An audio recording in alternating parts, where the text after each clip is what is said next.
Jumpa lagi Sobat Pembaca. Kali ini kita akan ngobrolin sebuah buku yang judulnya Youth oleh J.M. Coetzee. J.M. Coetzee adalah seorang penulis dari Afrika Selatan. Dia memenangkan hadiah Nobel di tahun 2003 kalau nggak salah. Dan buku ini diterbitkan mungkin setahun 2 tahun sebelum tahun 2002. Jadi tepat setahun sebelum dia mendapatkan hadiah Nobel. Dan pada saat saya juga membacanya kalau nggak salah di awal tahun 2000-an itu, dan saat itu masih sedang senang-senangnya mengikuti siapa yang menang Nobel, apa aja karyanya dan sebagainya. Yang menarik dari novel ini adalah ternyata dia adalah sebuah novel autobiografis yang mendokumentasikan pengalaman penulisnya mulai dari akhir lulus SMA sampai pertengahan 20-an umurnya. Dan ada banyak kesamaan-kesamaan di situ yang menurut saya kok saya seperti membaca jalan hidup saya sendiri, walaupun beda konteks. Yang pertama adalah keinginannya untuk merantau. Dia merasa negara asalnya itu, dia merasa semacam kalau mau sok dramatis, dia merasa pengap dan ingin keluar. Itu yang saya tangkap. Terus dia, alasan kenapa pengap itu, yang pertama negara ketegangan rasial di Afrika Selatan. Mungkin entah ada hubungannya dengan pemenjaraan Nelson Mandela dan sebagainya. Tahun itu sekitar tahun 50-an 60-an ya. Tapi yang kedua juga situasi di keluarganya. Dia merasa orang tuanya cekcok, bapak ibunya, dan kecekcokan itu membuat dia tidak cocok dengan kedua orang tuanya. Ibunya begini, bapaknya begitu. Dan insting dia merasa dia harus keluar. Jadi dia sejak masih di sana dia sudah berusaha mencari uang sendiri, sudah berusaha mencari jalan untuk keluar dan sebagainya. Jadi pengalamannya di South Africa juga ditampilkan sedikit. Dia punya sebuah mimpi romantis untuk menjadi seniman dan penyair, berkesenian. Dan dari bacaan-bacanya tuh dia mendapatkan ide bahwa Eropa, dalam pikiran itu salah dua kota yang dia tuju adalah Paris dan London sebagai Mekah tempat kesenian akan bertumbuh dan sebagainya. Itu berdasarkan bacaan-bacaannya. Saya sempat punya kecenderungan berpikir yang sama ketika itu saya tertarik teknologi pada umur 19-an itu, dan saya merasa Mekahnya adalah Jerman atau Eropa secara umum lah. Dan saya tahu betul bahwa bagaimana rasanya punya mimpi seperti itu, dan buku ini seperti berkaca. Jadi entah, karena ya itu salah satu, saya selalu bilang ya, bahwa kita mencari elemen-elemen diri kita di bacaan kita. Lalu satu dan lain hal membuat dia terpaksa harus keluar, kalau nggak salah ada demonstrasi dan sebagainya. Akhirnya dia berangkat ke London, dan begitu sampai di London dia merasa harus survive, dia harus mencari pekerjaan dan sebagainya, mencari tempat tinggal. Dan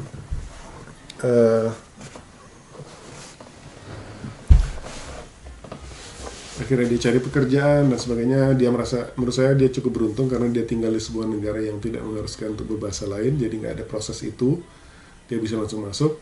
Ya cuman pengalaman berada di negara baru di umur yang, kalau nggak salah umur kita sama begitu masuk ke Eropa, dan dia merasa pekerjaannya, kota itu membuat dia terhalang dalam menghasilkan karya. Jadi dia mengambil profesi di bidang IT, bekerja di IBM, dan dia merasa IBM itu kaku, IBM itu birokratis. Dia harus pakai jas setiap hari dari jam 9 sampai jam 5, dan kalau dia bilang kalau mau berprestasi dan naik terus karirnya di IBM, jangan pulang jam 5, harus pulang lebih malam lagi. Jadi ketika dia balik pulang, dia udah capek, dan dia nggak punya teman karena dia merasa teman-teman di kantornya, orang-orang yang dia bisa berinteraksi langsung setiap hari, tidak punya minat yang sama, dan dia mungkin kadang-kadang menurut saya agak merendahkan, oh dia ini nggak suka buku, ya udahlah saya nggak, ya udahlah beginilah begitulah. Dan eh, dia merasa, dia menyalahkan kondisi itu juga, bahwa kenapa sih dunia IT ini orang-orangnya seperti ini, mereka kan pintar-pintar, kenapa nggak punya passion yang sama seperti saya. Untuk satu hal ini pun saya merasakannya bahkan sampai sekarang, bahwa kita sebagai orang dunia IT itu, saya yang punya hobi membaca buku sastra dan sebagainya, saya pikir waktu di Indonesia saya nggak punya, saya merasa orang di sekitar saya nggak banyak yang begitu, karena waktu itu mungkin minat baca atau kemampuan untuk membeli buku dan sebagainya. Ternyata saya mikirnya kalau di negara yang sejahtera, di mana orang bisa beli buku dan sebagainya, maka mereka semua akan bisa connect sama saya karena minat yang sama itu. Ternyata nggak juga, minat itu beda juga di mana-mana. Tapi si toko ini pada umur segitu merasa itu penyebabnya. Jadi dia juga, ini yang saya bisa relate juga, ketika kita masuk ke sebuah negara baru, apalagi dia sendirian di situ, untuk mendapatkan teman di negara asing itu tidak mudah. Dan dia rasa sepertinya dia bukan orang yang gampang bersosialisasi juga, dan itu semakin mempersulit dia untuk mendapatkan teman. Jadi dia mengisi kesendiriannya itu dengan semakin menenggelamkan diri di bacaannya dan di niatnya menjadi penyair. Saya melihat banget ini, dulu ada teman dari Italia yang kurang lebih sama. Jadi ketika dia sampai ke Norwegia, walaupun dia orang Eropa juga lah ya, tapi dia idealis begitu. Dan impian romantisnya tuh begini, ketika saya menghasilkan karya, maka semua orang akan menyukai saya, akan mudah mendapatkan teman, akan mudah mendapatkan lovers, wanita-wanita akan jatuh cinta kepada saya dan sebagainya. Tetapi semua itu nggak terjadi. Dia tetap sendiri, dia baca buku di perpustakaan. Pada zaman itu belum ada internet dan sosial media, jadi mungkin sensasi kesendirian itu loneliness itu semakin besar rasanya. Lalu pengalaman demi pengalaman berlangsung, dan dia merasa pada kesimpulan bahwa London tidak seperti yang saya bayangkan. London itu ternyata kering, London itu ternyata membunuh mimpi-mimpi saya.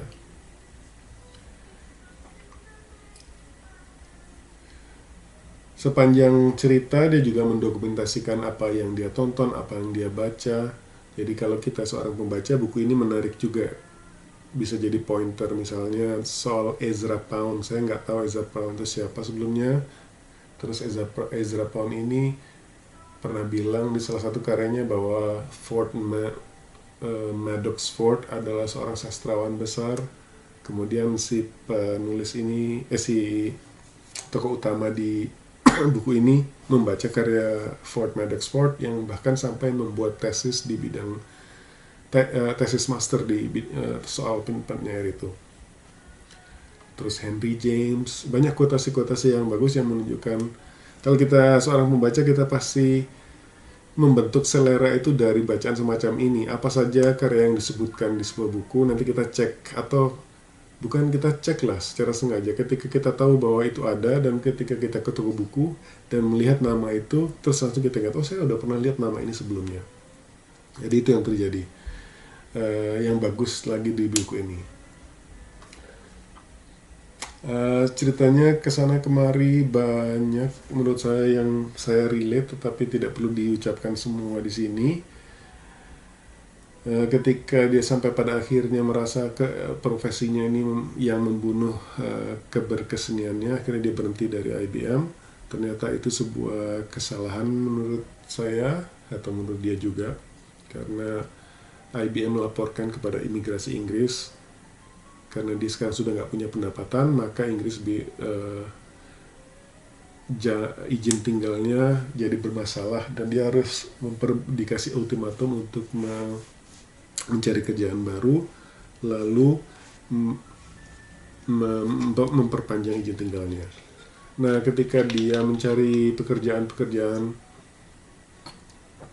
baru itu, ternyata balik lagi ke dunia IT. Tetapi situasi di tempat kerja yang baru ini tidak sama dengan IBM, artinya tidak kaku dan tidak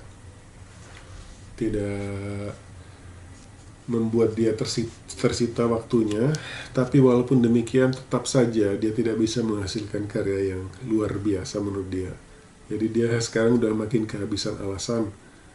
Siapa yang mau disalahkan lagi dengan tidak berhasilannya menghasilkan karya besar itu? Dia tetap saja lonely, dia tetap saja lonely dalam arti tidak ada orang-orang yang mengerti dia dan sebagainya.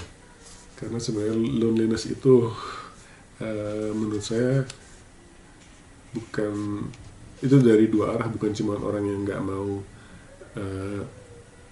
berinteraksi dengan kamu, tapi kamu juga nggak bisa berinteraksi dengan mereka.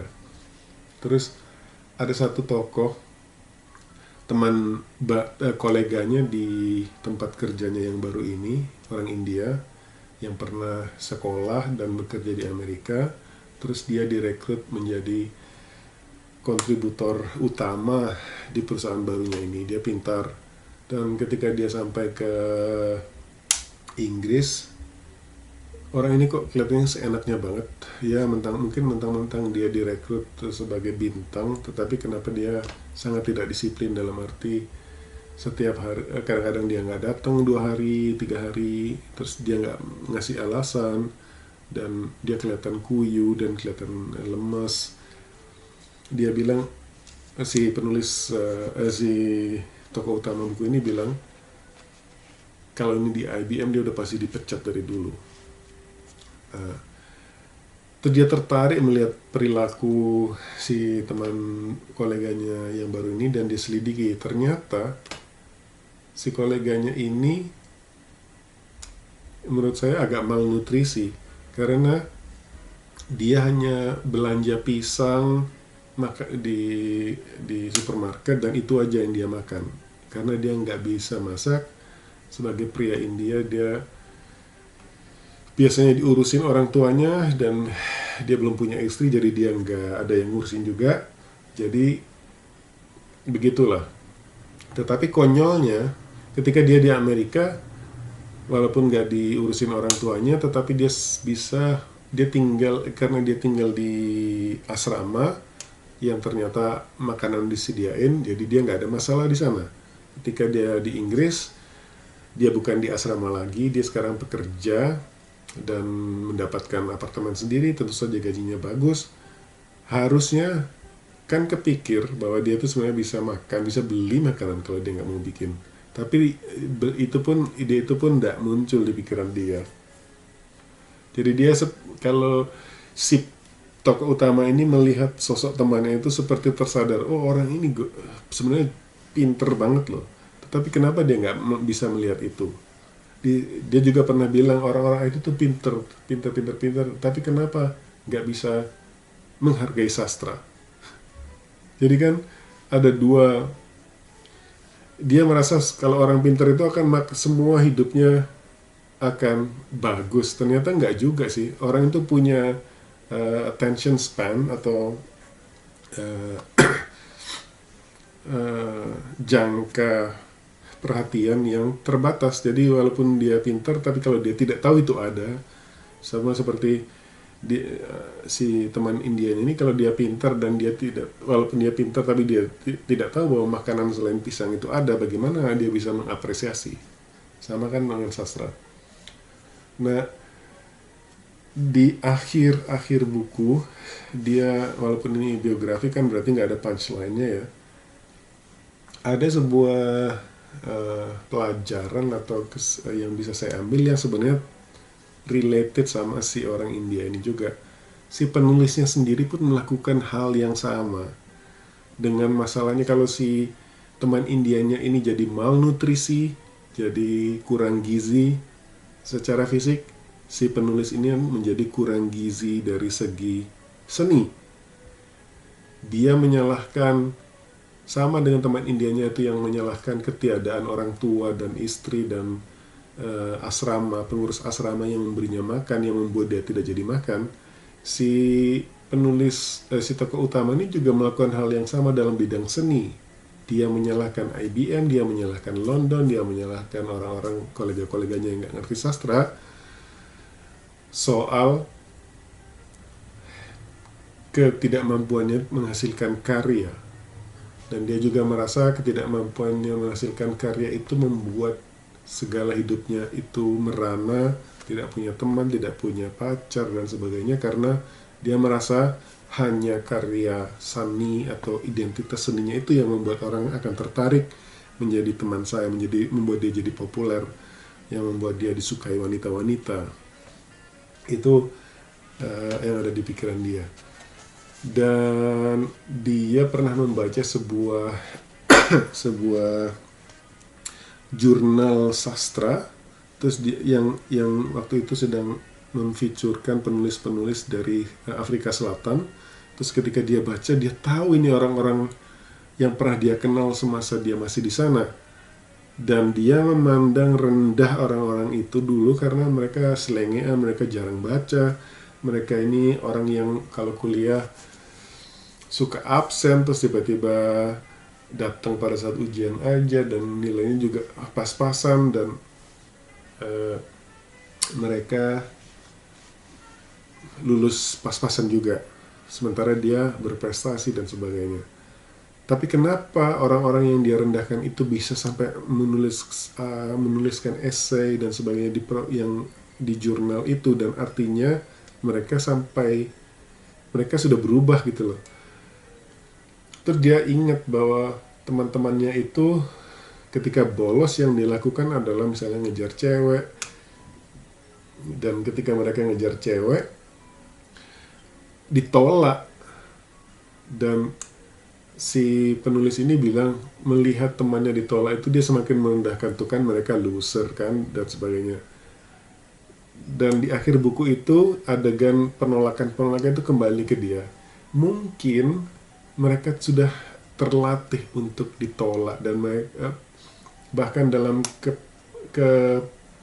penyairan dan kegiatan berkesenian itu pun sebuah kesuksesan mungkin harus dilalui dengan berbagai macam rejection, dengan berbagai macam penolakan yang kita tidak tahu, dan itu tidak akan dipublikasikan ketika orang itu sudah terkenal, atau dipublikasikannya dalam sebagai basa-basi aja. Dan dia menyadari akhirnya bahwa mungkin ketidakberhasilannya berkesenian atau halangan utama dia untuk tidak menghasilkan karya adalah karena dia tidak mencoba, karena dia ingin semuanya sekali jadi dan sukses. Dan menurut saya itu sebuah pelajaran yang paling besar yang saya dapatkan dari buku ini, soal bagaimana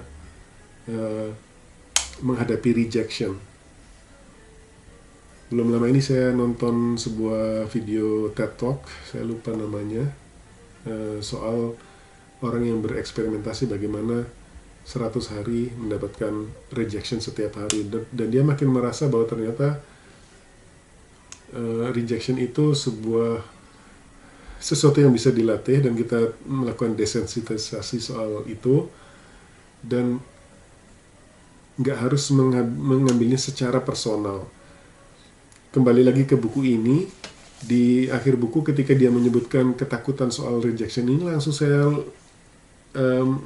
semacam flashback di awal-awal. Semua keputusan yang dia ambil, semua hal yang membuat dia gagal, itu sebenarnya karena di rejection itu, karena dia merasa takut ditolak itu. Dia langsung merasa lukanya dalam banget, sangat personal, dan itu merasa kalau dia ditolak untuk ngekos di satu tempat aja, dia merasa jauh banget lukanya, bahwa ini karena saya orang South Africa lah, karena saya nggak terkenal lah, karena gini.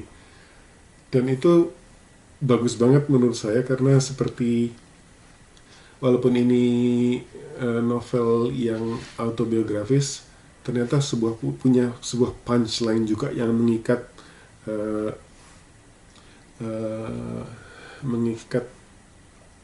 sulur-sulur yang lepas sebelumnya menjadi satu. Dan menurut saya itu pelajaran yang bagus juga, bahwa dalam hidup ini kadang-kadang kita perlu melatih diri untuk mendapatkan rejection, karena rejection itu tidak terelakkan, dan belajar menjadi lebih kuat dari pengalaman-pengalaman itu. Ya, jadi buku ini jelas lah saya rekomendasiin kalau Anda ingin mencicipi buku pertama dari penulis Nobel, mungkin bisa mulai dari sini. Gitu dulu, sampai jumpa lagi.